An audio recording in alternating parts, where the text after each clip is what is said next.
Hello students, Bhagwati PG college की online कक्षा में आपका स्वागत है। आज हम बीए पार्ट हिंदी साहित्य का अध्ययन करेंगे। BA part first year Hindi साहित्य का अध्ययन करेंगे, जिसमें हमारा अध्ययन चल रहा है कबीरदास के बारे में। जो हमने आगे पढ़ा है उसी को हम आगे आज पढ़ रहे हैं। ध्यान दीजिए, यहाँ तक हमने पर्चा को अंक से पहले विरह के अंक के रूप में हमने प्राप्त पढ़ लिया था, और आगे आज का हम अध्ययन करेंगे। तो ध्यान दीजिए कि आज हम पढ़ रहे हैं पर्चा को अंग। तो ध्यान दीजिए, इसमें कबीरदास पर्चा के अंग में कबीरदास जी के 4 दोहों का संकलन किया गया है।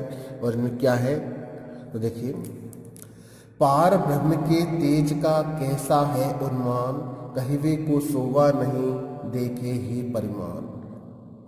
तो देखिए कि कबीरदास जी क्या कह रहे हैं कि वो परमात्मा के बारे में कह रहे हैं। 14वां नंबर का दुआ है, और इसमें कबीरदास जी कह रहे हैं कि पार ब्रह्म के तेज का कैसा है उन्मान, कहिवे को सोवा नहीं देखे ही परमान। तो देखिए कबीरदास जी इसमें क्या कहते हैं कि पार ब्रह्म को होता है परमात्मा, कि परमात्मा के तेज का कैसा है उन्मान यानी अनुमान। क्योंकि कबीरदास जी की भाषा सदुक्खड़ी है, इससे 5 भाषाओं का मिश्रण प्राप्त होता है, इसलिए इन्होंने टूटे फूटे शब्दों का प्रयोग किया है। शब्द क्या है, कैसे कहना है, ये कबीरदास को पता है। शब्द का अर्थ क्या निकलवाना है, ये वो जानते हैं। तो कबीरदास जी कहते हैं, देखिए कि पार ब्रह्म के तेज का कैसा है उन्मान, कहिवे को सोवा नहीं देखे ही परमान। कि पार ब्रह्म यानी परमात्मा के तेज का कैसा है उन्मान। उन्मान का अर्थ क्या है, अनुमान। कि परमात्मा का जो तेज है, प्रकाश है, उसका कोई अनुमान नहीं लगा सकता। अनुमान का अर्थ क्या है, अनुमान। कि परमात्मा का जो तेज है, प्रकाश है, उसका कोई भी व्यक्ति अनुमान नहीं लगा सकता है। कहिवे को शोभा नहीं, और वो जो शोभा है, क्योंकि परमात्मा की शोभा संसार की सबसे उत्तम शोभा है। परमात्मा का जो स्वरूप है, चूंकि कबीरदास जी निर्गुण भक्ति के कवि हैं, तो उनका जो मानसिक ईश्वर है, जो मन से जिस ईश्वर की साधना करते हैं, वो उस ईश्वर के बारे में कहते हैं कि वो मानसिक जो स्वरूप है, प्रकाश है, वो शीतल देवता देने वाला जो प्रकाश है, उस शोभा का कोई वर्णन नहीं कर सकता। इसलिए वो कहते हैं कि कहिवे को शोभा नहीं, कि जो परमात्मा का सौंदर्य है, स्वरूप है, या उसकी आत्मिक अनुभूति है, उस अनुभूति की शोभा का वर्णन नहीं किया जा सकता। क्योंकि ये निर्गुणवादी थे। ध्यान देना इस बात पर कि कबीरदास जी निर्गुणवादी थे, इसलिए स्वरूप का वर्णन तो वो नहीं कर सकते हैं। लेकिन जो आत्मिक शोभा है, जो मन से उनको संतुष्टि मिलती है, उस खुशी की शोभा का वर्णन नहीं किया जा सकता। तो कहिवे को शोभा नहीं, तो ये परमात्मा का जो स्वरूप है, उस स्वरूप की शोभा का वर्णन नहीं किया जा सकता, क्योंकि देखे ही परमान। क्योंकि देखने पर ही परमात्मा के स्वरूप हमको एहसास होगा। उस परमात्मा का जो प्रमाण है, परमान का तो प्रमाण, उस परमात्मा का जो प्रमाण है, वो हमें देखने पर ही, अर्थात क्षम अनुभूति जब करेंगे, क्योंकि परमात्मा कबीरदास जी के अनुसार देखी नहीं जा सकती, उनको आत्मिक अनुभूति से प्राप्त किया जा सकता है। अनुभूति ही ईश्वर की भक्ति का लक्ष्य है। क्योंकि जब तक हम ईश्वर की अनुभूति नहीं होगी, तब तक हमें ईश्वर का ज्ञान नहीं होगा। तो उस ईश्वर का ज्ञान हमको कब होगा, जब उसको हम अनुभूत करेंगे, मन में महसूस करेंगे, आत्मा से उसको देखने की चेष्टा करेंगे, आत्मा से उसको प्राप्त करने की चेष्टा करेंगे। तो कबीरदास जी यही बात कहते हैं कि परमात्मा का जो तेज है, उसका कोई अनुमान नहीं लगा सकता, क्योंकि कहने में वो उस शोभा का, उस आत्मिक संतुष्टि का वर्णन नहीं किया जा सकता। केवल उसको तो देखने पर ही महसूस किया जा सकता है। अगला है अगम अगोचर गमी नहीं। ध्यान दीजिए, अगला जो 15वां नंबर का दोहा है, उसका अध्ययन हम कर रहे हैं कि अगम अगोचर गमी नहीं, जहां जगमग ज्योति, तहां कबीरा बंदगी, पाप पुण्य नहीं छोड़ती।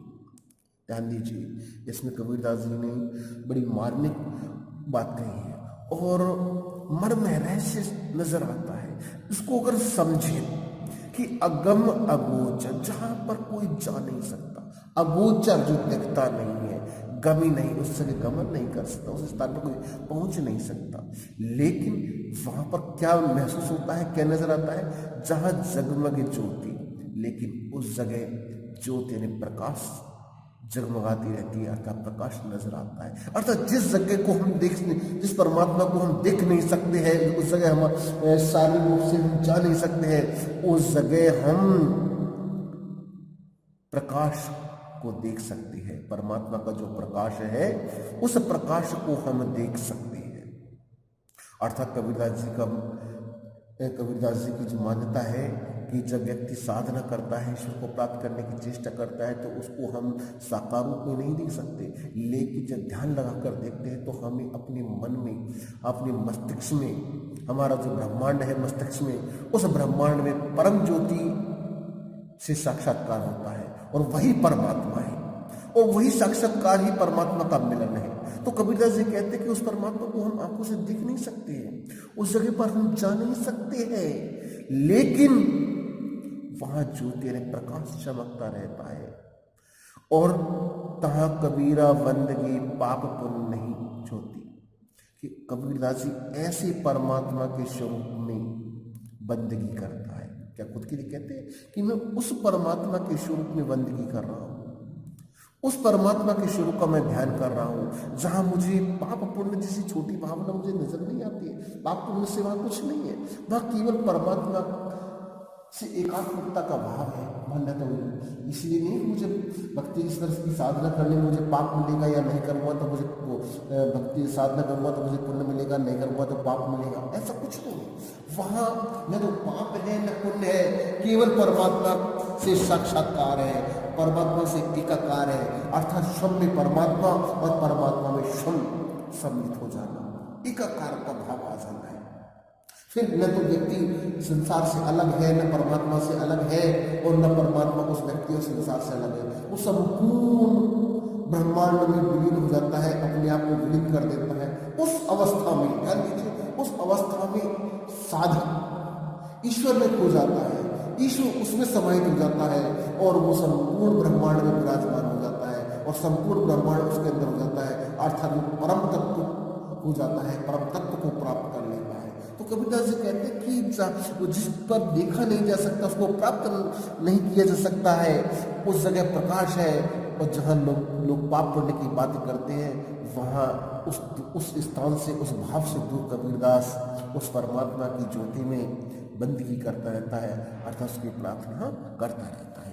अगला जो दोहा है 16वें नंबर का, उसमें कबीरदास जी इसी आत्मा परमात्मा की और परमात्मा के विराट स्वरूप का वर्णन कर रहा है कि हद छाड़ी बेहद गया, किया शून्य स्नान, मुनिजन महल न पावे तहाँ किया विश्राम। ध्यान दीजिए, इसमें भाव गंभीरता का कवि प्रयोग कर रहा है कि हद छाड़ी बेहद गया। हद करता था सीमा, कि मैं अपनी हद को छोड़कर बेहद चला गया, अर्थात हद को छोड़ दी है मैंने, अपनी सीमा को छोड़ दी है और बेहद चला गया, हद को पार कर ली मैंने। तो हद छाड़ी बेहद गया, मैंने अपनी सीमा को छोड़ दी है और सीमा के पार, हद से बाहर, अपनी सीमा से बाहर चला गया। और क्या किया है, किया शून्य स्नान, और उस जगह जाकर मैंने शून्य में स्नान किया है, अर्थात परमात्मा को अपने आप में महसूस किया है, परमात्मा में मैं विलीन हुआ हूँ, परमात्मा के भाव में मैं स्नान कर रहा हूँ, परमात्मा के भाव में पूर्ण तरह तर हो रहा हूँ। इसको हम समझने के लिए कह सकते हैं कि परमात्मा के भाव में तर होना, उसके भाव से विभोर हो जाना, कि मैं अपनी हद को छोड़कर, मानव शरीर की जो सीमा होती है वो एक निश्चित होती है, वो अपनी आंखों से अधिक देख नहीं सकता है, उसकी क्षमता होती है उतने तक देख पाता है, वो क्षमता होती है वहीं तक वो महसूस कर पाता है। हमें सर्दी लगे, धूप लगेगी तो गर्मी लगेगी, ठंड है तो सर्दी लगेगी, लेकिन कबीरदास जी कहते हैं कि मैंने इस हद को छोड़ दिया है, सर्दी गर्मी धूप आंखों की दृष्टि नजर, इसको मैंने पार कर दिया है, और इसको पार करके बेहद चला गया हूँ, और उस परम तत्व को मैंने महसूस किया है, और उस परम तत्व में मैंने शून्य में स्नान किया, अर्थात मैं ब्रह्मांड में अपने आप को पहुंचा दिया है। पहुंचाने का मतलब ये नहीं साकार नहीं, अपने मन से रूप से, अपने आध्यात्मिक रूप में वो शून्य में स्नान किया है, अर्थात परमात्मा के भाव में वो तर हो गए हैं। और मुनिजन महल न पावे, बड़े बड़े जो तपस्वी होते हैं, साधक होते हैं, परमात्मा के महल को प्राप्त नहीं कर सकते। महल का मतलब क्या है? परमात्मा को जो प्राप्त करने का जो द्वार है, रास्ता है, या परमात्मा की महल का जो दिशा है, परमात्मा की कि जो भाव का जो रास्ता है, उसके स्थान है, उसको प्राप्त नहीं कर सकते। कहाँ किया विश्राम? कबीरदास जी कहते हैं उस जगह पर विश्राम कर रहा हूँ जहाँ पर बड़े बड़े साधक तपस्वी उसका रास्ता प्राप्त नहीं कर सकते, परमात्मा के भाव को प्राप्त नहीं कर पाते हैं, अर्थात रास्ते में भटकते रहते हैं, सांसारिक भावों में खोते रहते हैं। ऐसे स्थान पर जाकर जहाँ परमात्मा को प्राप्त करने का भाव नहीं कर सकते हैं, प्राप्त नहीं करते, ऐसे लोगों को पार करके, ऐसे लोगों की भावनाओं से दूर हटके मैंने उस अनंत ब्रह्मांड में अनंत परमात्मा के भाव में जाकर विश्राम किया है, अर्थात अपने आप को उनके साथ एकाकार कर लिया है, अर्थात मैंने परमात्मा की प्राप्ति कर ली है। अगला जो दोहा है उसमें कबीरदास जी कहते हैं, ये अपना 70वें नंबर का दोहा है कि जब मैं था तब हरि नहीं, अब हरि है मैं नाही, प्रेम गली अति साकरी या मैं दोन समाई। ध्यान दीजिए, लौकिक भाव को कविता से प्रस्तुत कर रही है कि जब मैं था तब हरि नहीं, मैं कब होता है अहंकार, कि जब मेरे मन में अहंकार था तब हरि नहीं थी। हरि यानी परमात्मा, जो कि हरि भगवान विष्णु के लिए कहा गया है। अब चूंकि कबीरदास जी की विशेषता यह है कि इन्होंने परमात्मा को निर्गुण माना है, लेकिन राम, कृष्ण, करीम, पैगंबर सब शब्दों का प्रयोग किया, क्योंकि ये मानते हैं कि संसार में जो कुछ भी है वो परमात्मा का स्वरूप है। जो नाम है, चाहे दाम है, चाहे स्वरूप है, चाहे भाव है, सब परमात्मा है। तो इन्होंने परमात्मा का नाम हरि के रूप में संबोधित कर रहे हैं, कहते हैं कि जब मैं था तब हरि नहीं। वो कहते हैं कि अगर व्यक्ति को, कबीरदास जी की मानता है कि अगर परमात्मा से एकाकार प्राप्त करना है तो सबसे पहले हमको अपने मन का अहंकार निकालना पड़ेगा, अपने मन की जो घमंड की भावना है उनको दूर करना पड़ेगा। अगर मन का घमंड अगर हमें दूर नहीं किया, ध्यान दीजिए, जब अगर हमने अपने मन का घमंड दूर नहीं किया तो परमात्मा की प्राप्ति कभी भी संभव नहीं है। तो देखिए कि जब मैं था तब हरि नहीं, कि जब मैं था, मैं का मतलब घमंड, अहंकार, तब मेरे मन में परमात्मा का भाव नहीं था। जब मैं था तब हरि नहीं, कि जब मेरे मन में अहंकार था तो हरि यानी भगवान का भाव मेरे मन में नहीं था।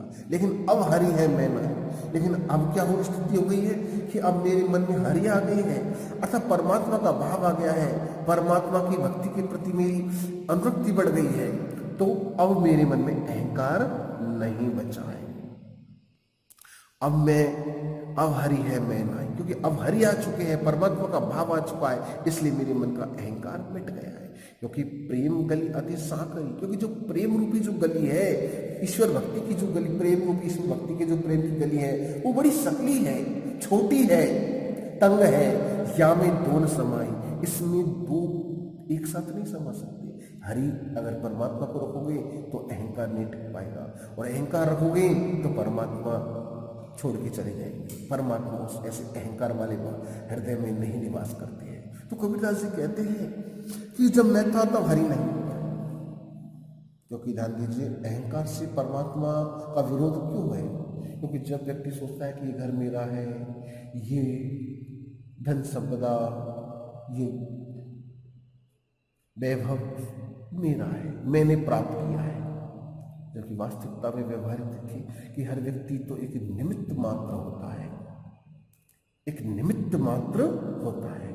यदि ईश्वर देता है तो साधारण से भिखारी को भी वो बड़ा धन संपन्न वैभवशाली बना देता है, और यदि ईश्वर चाहे तो बड़ा संपन्न धनवान को भी एक साधारण भिखारी बना देता है। तो जब ये व्यक्ति परमात्मा से ही ये सारे कार्य परमात्मा की भाव से ही संपन्न होते हैं, और फिर उसमें व्यक्ति कहता है कि मैं प्राप्त कर रहा हूँ, मैंने ऐसा कर लिया, मैंने ऐसा कर दिया, तो उसमें कुछ नहीं है। महाभारत में हमने देखा है कि अर्जुन को बड़ा अहंकार था कि मैंने ये कर दिया, मैंने बड़े बड़े योद्धा को, लेकिन उसको वास्तविकता का एहसास हुआ कि तूने कुछ भी नहीं किया, करने वाला श्री कृष्ण भगवान है। तो बस यही बात है, कबीरदास जी यही बात कह रहे हैं कि जब हमारे मन में अहंकार का भाव आता है, स्वाभिमान घमंड का भाव आता है, तो हमें परमात्मा छोड़ देते हैं, परमात्मा से दूर हो जाती है। और जब परमात्मा का भाव आता है तो हमारे मन का घमंड स्वतः ही दूर हो जाता है। उसको उन्होंने लौकिक रूप में व्यक्त किया है कि प्रेम की गली बड़ी सकरी होती है, इसमें दो प्राणी एक साथ नहीं समा सकते। अगर प्रेम ईश्वर रखोगे तो घमंड मिट जाएगा, घमंड रखोगे तो ईश्वर चला जाएगा।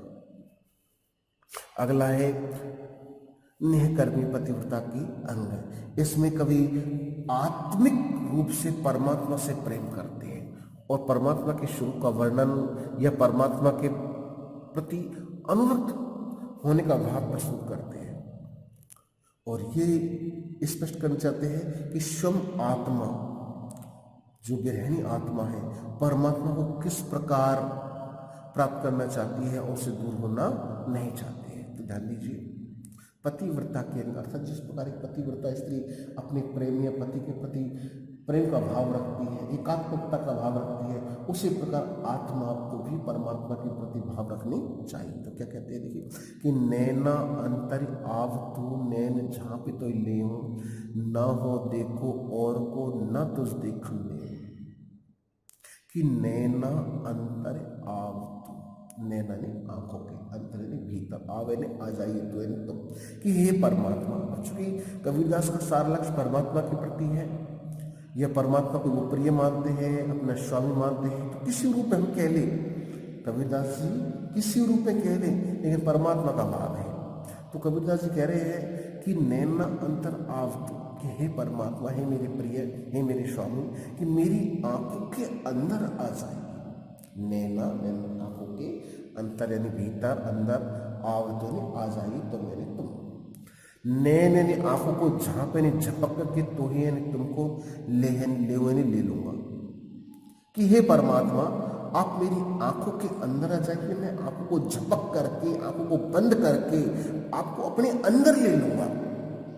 क्योंकि कई ऐसे दृश्य होते हैं, हमने देखा हुआ कि जो बहुत सुंदर दृश्य होता है उसको हम तक तक बात कर देखते रहते हैं, या उसको देखकर हम आंखें बंद करके उसको अपने मन से महसूस करते हैं कि वो छवि हमारे आंखों में बस जाए, वो दृश्य हमारे मस्तिष्क में, हमारे हृदय में जम जाए। तो कबीरदास जी भी यही भाव व्यक्त कर रहे हैं कि हे परमात्मा, आप मेरी आंखों के अंदर आइए, जिससे मैं आंखों को झपक करके, आंखों को बंद करके आपको मैं अपने अंदर ले लूंगा। और ना हो देखो और को, ना हो देखो और को, ना नहीं मैं हो, मैं देखो या देखूंगा और कोई और किसी, कि जब मेरी आंखों के अंदर आप आ जाओगे तो न तो मुझे किसी और को देखना है, न देखना पड़ेगा, या न देखूंगा। कि ना हो देखो और को, मैं फिर किसी और को, दूसरे को नहीं देखूंगा। क्योंकि जब व्यक्ति को उसका प्रिय मिल जाता है तो उसको दूसरे व्यक्ति को देखने की आवश्यकता नहीं पड़ती है। तो ना हो देखो और को, ना फिर मैं किसी और को देखूंगा, और ना तुझ देखूंगा, और ना ही आपको भी किसी और को देखने दूंगा। अर्थात आपका और मेरा जो अंतिम मिलन है, एकात्मक भाव है, वो पूर्ण रूप से स्पष्ट हो जाएगा कि मैं आप में, आप मुझ में, इसके अलावा कोई दूसरा भाव ही नहीं है, द्वंद्व का भाव ही नहीं रहेगा। क्योंकि आत्मा और परमात्मा तो अलग अलग तत्व के रूप में नजर आते हैं, और जब दोनों एक मिल जाते हैं तो वही परम तत्व बन जाता है। तो कबीरदास जी कहते हैं कि हे परमात्मा, आप मेरी आंखों के अंदर आइए और मैं आपको झपक करके, अर्थात आपको पकड़ के, लपक करके अपनी आंखों में बसा लूंगा, जिससे मैं किसी और को देखूंगा और ना ही आपको भी किसी अन्य व्यक्ति को या दूसरी चीज को देखने दूंगा। अर्थात मैं ही आप में और आप मुझ में समाहित हो जाओगे। फिर द्वंद्व का भाव या द्वैतता का भाव पूर्णतः समाप्त हो जाएगा। अगला दोहा है जिसमें कबीरदास जी कहते हैं कि कबीर रेख सिंदूर की, ध्यान दीजिए, कबीर रेख सिंदूर की काजल दिया न जाई, और नैना ने रमैया रमैया रम रहा दूजा कहाँ समाई। भाई एकात्मकता का भाव है कि कबीरदास जी कहते हैं कि रेख सिंदूर की, कि जो रेखा सिंदूर की है उस पर काजल नहीं दिया जा सकता, क्योंकि जो एक रेखा है, एक रेखा जिस पर खिंच चुकी है, एक भाव जिस पर अंकित हो चुका है, उस पर दूसरी रेखा या दूसरा भाव अंकित नहीं हो सकता। कबीर रेख सिंदूर की काजल दिया न जाए, कि जहां पर सिंदूर की रेखा खिंच चुकी है, एक पतिव्रता के रूप में देखें कि भारतीय प्राचीन साधना में, प्राचीन समाज में यह थी कि जिस स्त्री ने एक बार विवाह कर लिया है उसका पति वही रहता है, दूसरा विवाह की संभावना यह मौका नहीं होता है। वो आत्मिक मिलन माना गया है और भावात्मक रूप में हम और यह व्यवहारिक रूप में हम देखते हैं कि प्रेम भी एक ही बार होता है। हम दूसरे व्यक्ति को देख सकते हैं, विकल्प तलाश कर सकते हैं, लेकिन जो आत्मिक भाव होता है वो एक ही प्रतीक होता है। दूसरा केवल विकल्प है या समझौता है, भाव केवल एक ही होता है।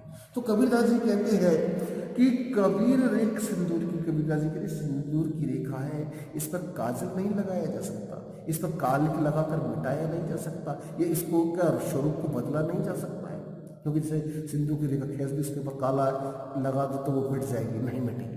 कि कबीर ये सिंदूर की रेखा है, कबीर की मानता है कि ये सिंदूर की रेखा है, इस पर काजल नहीं दिया जा सकता, इसको मिटाया नहीं जा सकता, इसको हटाया नहीं जा सकता है। क्यों, किस प्रकार नहीं हटाया जा सकता, ये क्यों नहीं हटाया जा सकता? तो उसका आगे वो जवाब देते हैं कि नैनन नी रमैया रवि रहा, कि इन नैनों में, नैनन आंखों में, रमैया रवि रहा, रम यानी राम अर्थात परमात्मा, रम यानी बस रहा है कि मेरी आंखों में तो परमात्मा बस रहा है, दूजा कहाँ समा, इसमें दूसरा व्यक्ति, दूसरी आत्मा, दूसरा भाव समा नहीं सकता है, दूसरा नहीं आ सकता, क्योंकि मेरा भाव परमात्मा के प्रति है, परमात्मा मुझे बसा हुआ है, इसमें दूसरा नहीं आ सकता। तो नैननी रमैया रवि रहा, दूजा कहाँ समाए, कि मेरी आंखों में तो केवल परमात्मा बसे हुए हैं, परमात्मा की प्रति अनुरूप हूँ, परमात्मा को ही मैं प्राप्त करना चाहता हूँ, इसके अलावा और किसी के प्रति मेरा भाव है ही नहीं।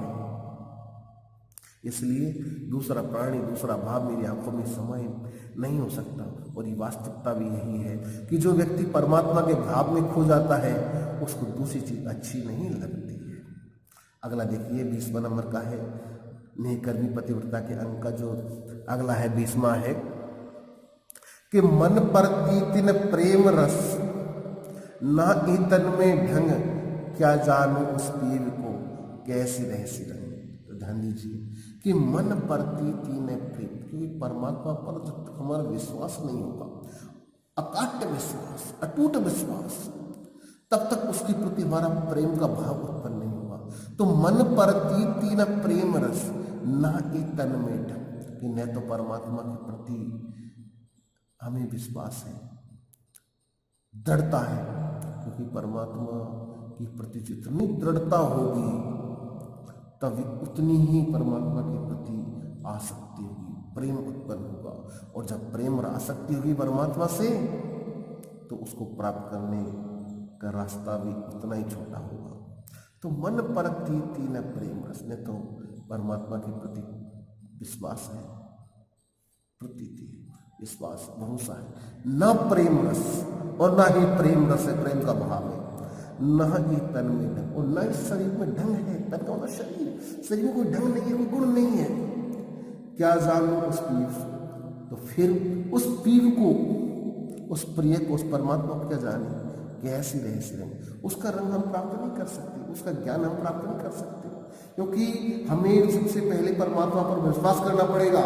विश्वास करोगे तब उससे प्रेम उत्पन्न होगा, और विश्वास और प्रेम के बाद ही हमारे पास गुणों का भंडार होगा, और उस उन गुणों के भंडार से ही ईश्वर की प्रति भाव अनुरूप होगा, ईश्वर हमसे हम प्रेम करेगा और तब हम उसको प्राप्त कर पाएंगे। लेकिन न तो विश्वास है, न प्रेम है, न कोई ढंग है, तो फिर हम उस पीर को, उस परमात्मा को हम जान नहीं सकते, और वो कैसा है, किस प्रकार का है, उसको हम प्राप्त नहीं कर सकते। और दूसरी बात ये भी, अगर दूसरे रूप में भी हम समझें कि सबसे पहले जो गुरु हमको ज्ञान देता है उस ज्ञान को हमको समझना पड़ेगा, उस पर विश्वास करना पड़ेगा, उसके प्रति प्रेम होगा, हमें गुण, उससे हमारे मन में शरीर में गुण उत्पन्न होंगे, तन में और मन में जो गुण उत्पन्न होंगे तो उस परमात्मा को हम प्राप्त कर सकते। तो देखिए आज के लिए इतना ही, आगे का जो भाग है उसको हम अगले वीडियो में अध्ययन करेंगे। धन्यवाद।